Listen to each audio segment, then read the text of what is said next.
সকালবেলা ব্রেকফাস্ট হোক কিংবা হোক ইভিনিং স্ন্যাক্স, এরকম একটা চটজলদি রেসিপি যেটা খুবই মুখরোচক এবং স্বাস্থ্যকর বানিয়ে ফেলাই যায়।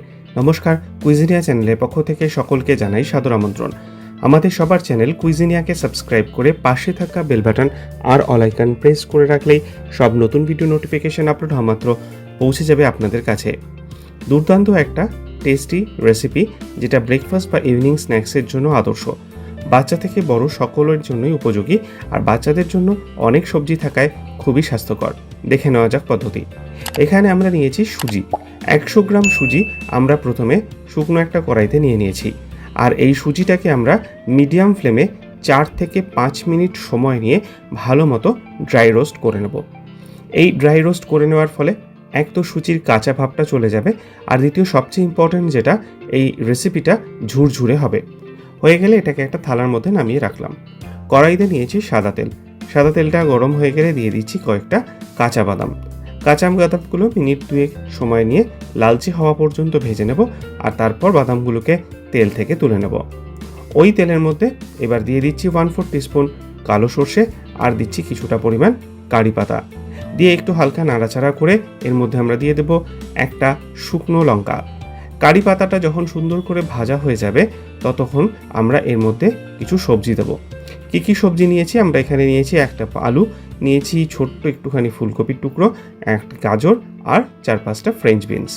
সমস্ত সবজিগুলোকেই ছোট ছোট টুকরো করে কেটে নেওয়া হয়েছে।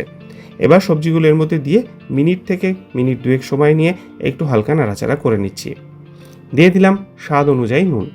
নুনটাকে দিয়ে সবজিগুলোকে আরও 2 থেকে 3 মিনিট সময় নিয়ে মিডিয়াম টু হাই ফ্লেমে ভেজে নেব। সবজিগুলো আস্তে আস্তে কিন্তু এরকমভাবে ভাজতেই সেদ্ধটা হতে থাকবে। এরপর এতে আমরা দিয়ে দিচ্ছি 1/4 টিস্পুন হলুদ গুঁড়ো, আর তার সাথে দিচ্ছি 1/4 টিস্পুন লাল লঙ্কার গুঁড়ো। ঝালটা আপনারা পছন্দ মতো দেবেন। এবার আবারও 3 থেকে 4 সময় নিয়ে সবজিগুলোকে ভালো মতো আমরা ভেজে নিচ্ছি, যাতে সবজিগুলো একদম ভালো মতো কুক হয়ে যায়।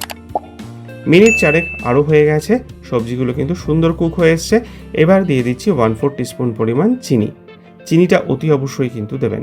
চিনিটা দিয়ে আরও মিনিট খানেক নাড়াচাড়া করে নিলাম। এদিকে থালার মধ্যে আমরা ওই ড্রাই রোস্ট করা সুজি রেখেছি, ভাজা চীনাবাদামটা রেখেছি, কিছুটা কিশমিশ আর কয়েক টুকরো কাজু টুকরো করে রেখেছি। এবার এই সমস্ত জিনিসগুলোকে একবারে আমরা ভাজার মধ্যে দিয়ে দিলাম। দিয়ে আবারও 2 মিনিট সময় নিয়ে মিডিয়াম ফ্লেমে আমরা এটাকে ভালো মতো ভেজে নেব।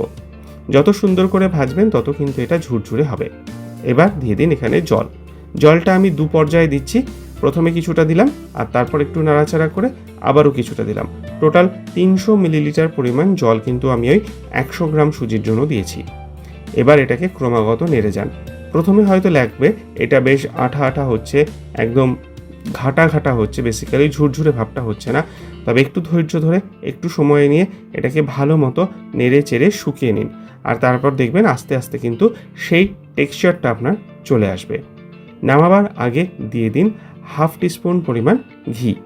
ঘিটাকে দিয়ে আরও একবার নেড়ে চেড়ে মিশিয়ে মিনিট 5 থেকে 7 এটাকে একটু স্ট্যান্ডিং টাইমে রাখুন, গ্যাসের ফ্লেমটা অফ করে। তাহলেই দেখবেন এটা কিন্তু একদম সুন্দর ঝরঝরে ব্যাপারটা চলে এসছে। দেখুন এখনই কিন্তু এটা বেশ সুন্দর ঝরঝরে চলে এসছে। তবে হ্যাঁ, সার্ভ করার আগে 5 থেকে 7 মিনিট একটু স্ট্যান্ডিং টাইমে রাখতে ভুলবেন না। তৈরি হয়ে গেল এই দুর্দান্ত স্বাদের ঝাল সুজির রেসিপি।